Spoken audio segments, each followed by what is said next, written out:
मित्रों नमस्कार। मैं Neeraj Srivastava, advocate, district court Varanasi. मित्रों, आपके बीच मैं सीआरपीसी चैप्टर 14 जो कि कार्यवाहियां शुरू करने के लिए क्रिमिनल केस की कार्यवाही शुरू होना कब होता है। चैप्टर 14 जो है कॉग्निजेंस ऑफ क्रिमिनल केस के बारे में बताता है।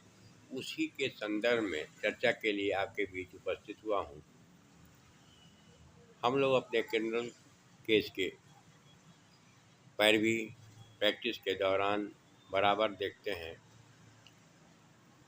कि जब कोई चार्जशीट वगैरह फाइल होती है, पुलिस द्वारा लाई जाती है, तो उसका कॉग्निजेंस लिया जाता है मजिस्ट्रेट द्वारा। वही उसी सब के संदर्भ में यह एक chapter condition requisite for the initiation of proceeding यानी कार्यवाहियाँ शुरू करने के लिए अपेक्षित शर्तें। क्रिमिनल केस को की कार्यवाही को प्रारंभ करने के लिए क्या कंडीशन है, क्या टर्म कंडीशन है, उससे संबंधित यह एक चैप्टर है जो कि कॉग्निजेंस के बारे में, क्रिमिनल केस के कॉग्निजेंस के बारे में बताता है। सबसे पहला इसमें जो है सेक्शन 190 के अंतर्गत हम लोग बराबर देखते हैं कि 190 में भाई क्रिमिनल कंप्लेंट केस फाइल करना हो, 200 सीआरपीसी और 190 एक के अंतर्गत कंप्लेंट फाइल करते हैं हम लोग, तो कॉग्निजेंस लेती है कोर्ट, क्रिमिनल कोर्ट।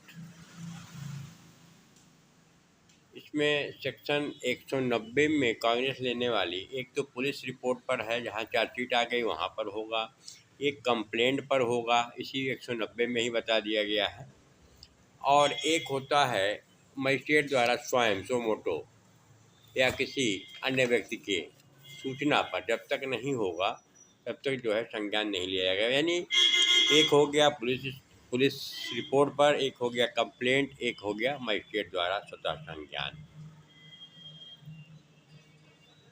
ये जब हो जाता है संज्ञान, इसी के बाद में 191 इसमें जो है बीएनएसएस का चैप्टर, जो इसका चैप्टर 14 है, बीएनएसएस का चैप्टर 15 हो जाएगा। और इसका जो 190 से लेके 199 कॉग्निजेंस वाला जो चैप्टर है, उसकी सेक्शन 210, 211, 212, 213 इस तरीके से लेके 219 बीएनएसएस की है।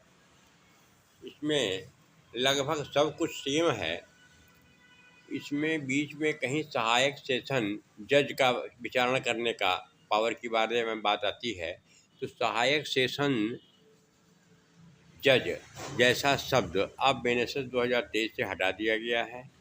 इसी तरीके से मेट्रोपॉलिटन मजिस्ट्रेट पहले था, उसको बीएनएसएस 2023 से हटा दिया गया है। इस दोनों चीज़ों को दिमाग में हम लोगों को रख लेना है। सहायक सेशन जज जो कि 10 साल तक की सज़ा देने का पावर था, उस शब्द को, उस पद को इस बीएनएसएस से हटा दिया गया है। तो 190 हम लोग ने जाना। अब 191 की बात आती है, जो अभी हम लोगों ने देखा कि मजिस्ट्रेट द्वारा जो संज्ञान लिया गया 190 एक गौ करके क ख ग, कॉम में पुलिस रिपोर्ट है, खॉम में कंप्लेंट है, गौ में सोमोटो है, स्वतः संज्ञान लेता है। उससे संबंधित यह बात बताता है 191 में कि एविडेंस लेने के पहले मजिस्ट्रेट क्या उसको मुलजिम को बताएगा, एक्यूज को बताएगा कि यदि आप अपना केस ट्रांसफ़र कराना चाहते हैं तो किसी अन्य कोर्ट में वो ट्रांसफ़र करा सकते हैं। इस बात के अंतरण की बात करता है। अभियुक्त के या तो अभियुक्त के आवेदन पर अगर कुछ कहता है कि हमारा केस ट्रांसफ़र किया जाए, तो वो ट्रांसफ़र कर देगा, क्योंकि वो स्वतः संज्ञान वाली बात है उसमें। इस बिंदु पर यह सेक्शन रखा गया है। 190 हो गया, 191 हो गया। अब आता है 192 सीआरपीसी। जो कि इसमें 212 सीआरपीसी की बात है। अरे बीएनएसएस 2023 में 212 सेक्शन दिया गया है। 192 में है मामले जो मजिस्ट्रेटों के हवाले। सीजीएम जो है इसमें कुछ नहीं है। सीजीएम अपने अधीनस्थ एसीजीएम वगैरह की कोर्ट को जो भी उचित समझें क्रिमिनल केस का ट्रायल करने के लिए वो जो है अपने अधीनस्थ न्यायालय को ट्रांसफ़र करने की बात करता है।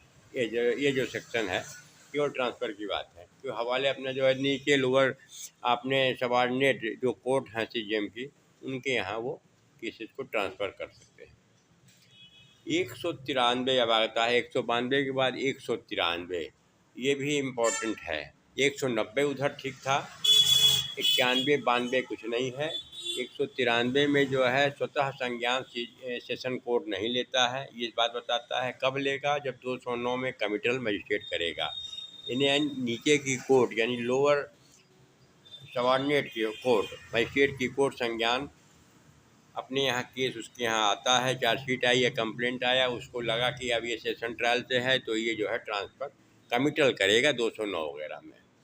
ये चीज़ है। सीधे संज्ञान जो है सेशन कोर्ट नहीं लेता है। इसके बारे में 193 जो है यह बताता है।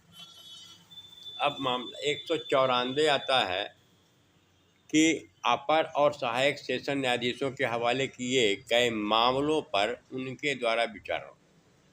इसमें भी कुछ नहीं। जैसे सीजीएम जो है अपने सीजीएम अधीनस्थ लोगों को ट्रांसफ़र करता है, उसी तरीके से सेशन जज की बात आती है कि अपने सहायक सेशन जज तो हटा दिया गया है इसमें से।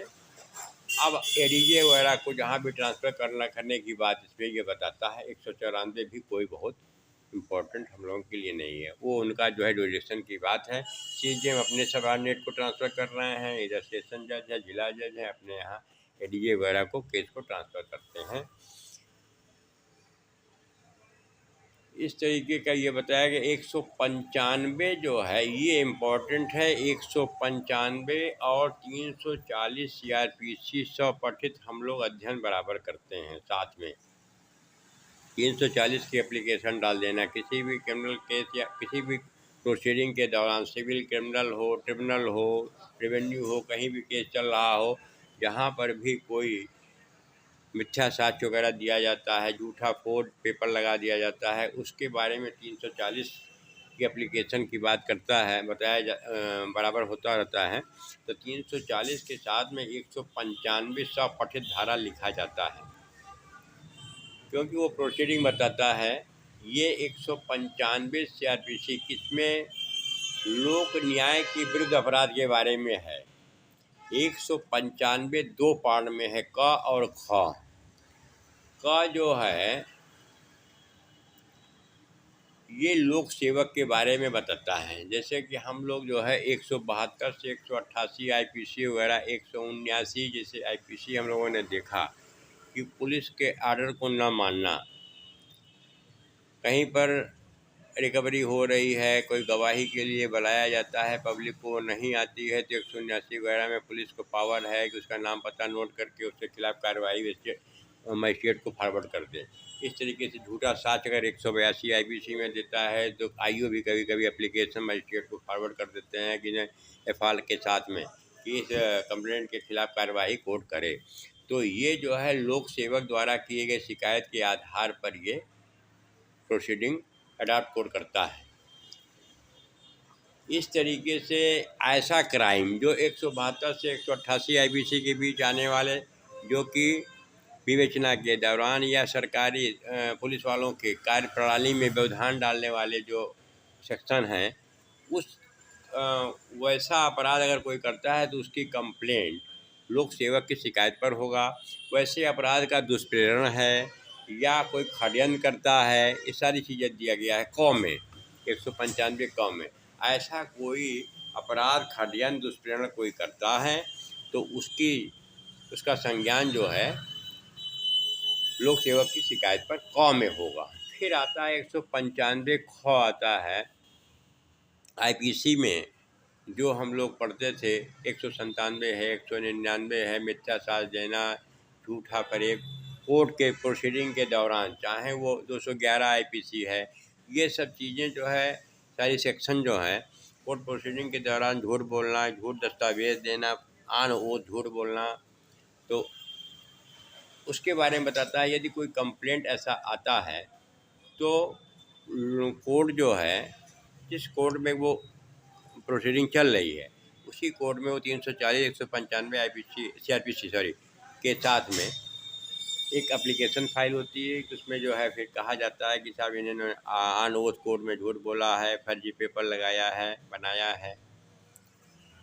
और जिसका मिसयूज उन्होंने किया है। तो वैसी परिस्थिति में किसी कंप्लेंट के आने पर वह कोर्ट जो है, इसी में दिया हुआ है कि आगे की तरफ क्रिमिनल कोर्ट को फॉरवर्ड कर देगी, क्रिमिनल कोर्ट संज्ञान लेगी। इनिशियल जो है इनको प्रारंभिक जांच जिस कोर्ट में हुआ, उसके कोर्ट में अगर 340 की एप्लीकेशन पड़ती है तो प्रारंभिक जांच करने का भी इस पर सुप्रीम कोर्ट वगैरह का जजमेंट है। जांच चाहे तो करे, चाहे तो न करे, सीधे फॉरवर्ड कर दे क्रिमिनल कोर्ट को कि इनके खिलाफ कार्रवाई की जाए। तो ये है क और ख, जहाँ पर मिथ्या साक्ष्य वगैरह देने के बारे में ख के बारे में बताता है। 195 सॉरी 195 के बाद में एक सॉरी 195 का इसमें एक नया सेक्शन जोड़ा गया कि कोर्ट प्रोसीडिंग के दौरान अगर किसी गवाह को झूठ बोलने के लिए धमकी दी जाती हो तो वैसे केस में कंप्लेंट आने पर कार्रवाई की जाएगी। 195 का बताया है। 195 और 195 का यहाँ पर ख़त्म होता है। 196 आता है राज्य के विरुद्ध किए गए अपराध, जो कि चैप्टर 6 वगैरह में दिया गया है। अगर सरकार के खिलाफ कोई क्राइम करता है, 153 है, बलबा है, दंगा है, कुछ इस टाइप के क्राइम किए जाते हों जहाँ पर समाज को क्षति हो रही हो, वैसे अपराध के बारे में संज्ञान कैसे लिया जाएगा उसके बारे में बताया है। 197 एक इम्पोर्टेंट है, उधर आपका 195 इम्पोर्टेंट है। 197 है जहाँ लोक सेवक को प्रिविलेज मिला हुआ है, प्रोटेक्शन मिला हुआ है न्यायाधीश मजिस्ट्रेट लोक सेवक को कि उनके खिलाफ कोई भी क्रिमिनल केस कंप्लेंट तभी इनिशिएट होगा, तभी प्रारंभ किया जाएगा जब उनके सुपीरियर अथॉरिटी से मंजूरी मिल जाएगी। इसमें कॉन्स्टिट्यूशन 356 आर्टिकल वगैरह की बात आती है, जहां राज्यपाल या पदेन अधिकारी हों, ऐसे पद पर पीठासीन हों, तो उनके खिलाफ यदि कोई अभियोग हो, लोकपाल इसमें जो है न्यायाधीश या मजिस्ट्रेट या ऐसा लोक सेवक या जिसे सरकार द्वारा या उसकी मंजूरी से ही उसके पद से हटाया जा सकता है, इसमें स्पष्ट कर दिया है। तो केंद्र सरकार का अप्रूवल, यानी जिसके सबऑर्डिनेट वो होगा, उसकी हायर अथॉरिटी से बिना अप्रूवल के उसके खिलाफ कोई कार्रवाई, इसमें डॉक्टर हैं, सरकारी कर्मचारी हैं, लोक सेवक हैं। लेकिन फिर ये बात आई कि 376 है महिलाओं के खिलाफ, 354 वगैरह जैसे ये सब क्राइम है, 166 है डॉक्टर वगैरह का जो अपनी ड्यूटी के दौरान लापरवाही करते हैं। तो ऐसे क्राइम में 354 वगैरह का जहाँ है, जहाँ बॉडी जेस्चर से जहाँ पर अपमान किया गया हो महिलाओं को, 509 आईपीसी है। इन सब में वो रखा गया है कि अगर ऐसे लोग सेवक या सरकारी कर्मचारी हैं, जज हैं, न्यायाधीश हैं, मजिस्ट्रेट हैं, यदि अपनी ड्यूटी के दौरान भी अगर ऐसा क्राइम करते हैं तो उनके खिलाफ कार्रवाई होगी। अन्य और मैटर में बिना अप्रूवल के नहीं होगी। इस तरीके से 197 इम्पोर्टेंट था। इसके बाद 198 आता है, विवाह के संबंध में है कि जहाँ पर 494, 496, 497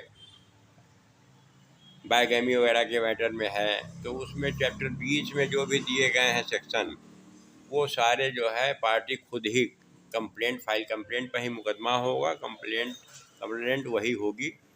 लेकिन 498A वगैरह के बारे में रिश्तेदार वगैरह को पावर दिया गया है, मतलब पीड़ित पक्ष ही कंप्लेंट फाइल करेगा, उसमें जो है उसी के कंप्लेंट पर ही मुकदमा आगे चलेगा, FIR नहीं होती है। चैप्टर 20 वगैरह में जो 494 है, 497 है, ये सारे मुकदमे जो हैं विवाह से संबंधित हैं, वैवाहिक संबंध संबंधित, तो उसमें जो है केवल कंप्लेंट ही फाइल होगी, ये बताता है।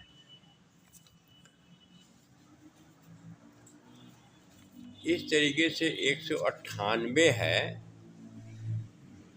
और जहाँ पर उसी में 498A है, यानी 498A और उधर 198A इसमें दिया हुआ है। इसमें रिश्तेदार वगैरह उनके जो है कंप्लेंट वगैरह फाइल कर सकते हैं। 198B में और उधर 376B जो पति पत्नी 18 साल से तक के ऊपर 18 साल तक का की उम्र का इसमें दिया गया था। जो पति पत्नी हैं उसमें अगर वो रेप संबंध विवाह पति पत्नी हैं और रेप कर सेक्सुअल इंटरकोर्स करते हैं तो वो रेप की श्रेणी में नहीं आएगा अगर साल भर तक साथ में रह लिए हैं। तो ये जो है 376B को 198B के साथ में ये दिखाया गया कि वो क्राइम नहीं होगा।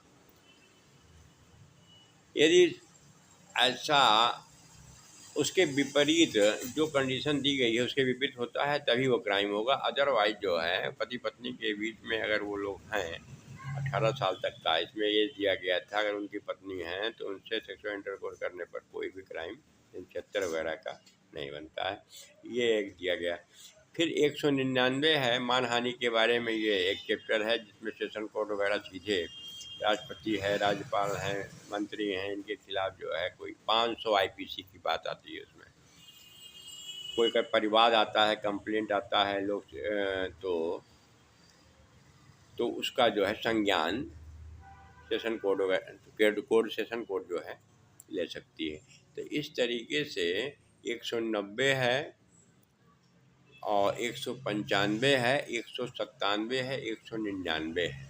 एक बार फिर से देखा जाए तो मजिस्ट्रेट द्वारा संज्ञान जो है FIR पुलिस रिपोर्ट से है, कंप्लेंट से है, सोमोटो है, खुद लेता है मजिस्ट्रेट, तो 190 में संज्ञान हो गया और 195 में का और खा दिया गया है कि लोक सेवक द्वारा अगर कंप्लेंट की जाती है उसके ड्यूटी के दौरान कोई आदमी लापरवाही उसकी आज्ञा का पालन नहीं करता है, खंडन करता है, कोई क्राइम करता है, तो लोक सेवक की शिकायत पर उसका संज्ञान लिया जाएगा। एक खा इसका आया 195 खा में, जैसे कि कोर्ट प्रोसीडिंग के दौरान झूठ बोलना, फर्जी पेपर लगाना, ऐसे केसेस को 340 CRPC के तहत कार्यवाही आगेगा। 195 के बाद में 197 जो न्यायाधीश लोक सेवक को प्रोटेक्शन मिला हुआ है कि बिना उनके सुपीरियर अथॉरिटी के कोई FIR नहीं लाई होगी, ना तो कोई मुकदमा होगा। ये इम्पोर्टेंट इसमें 3 है संज्ञान लेने की बात।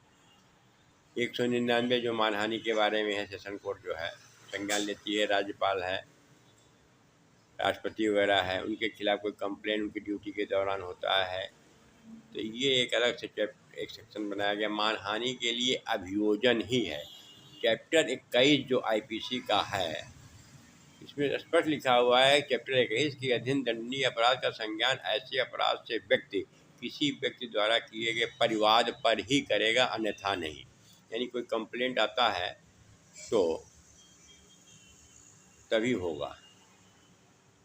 इस तरीके से हम लोगों ने कैसे जो है क्रिमिनल केस का कॉग्निजेंस लिया जाएगा, कोर्ट लेती है और किनको सुविधा प्रोटेक्शन मिला हुआ है, उसके बारे में हम लोगों ने अध्ययन किया। मित्रों, इस छोटी सी जानकारी से मुझे उम्मीद है आप लोगों को कुछ ज्ञानवर्धन हुआ होगा। पुनः मैं किसी अन्य टॉपिक पर आप लोगों के बीच चर्चा के लिए उपस्थित होऊंगा। तब तक के लिए नमस्कार, धन्यवाद।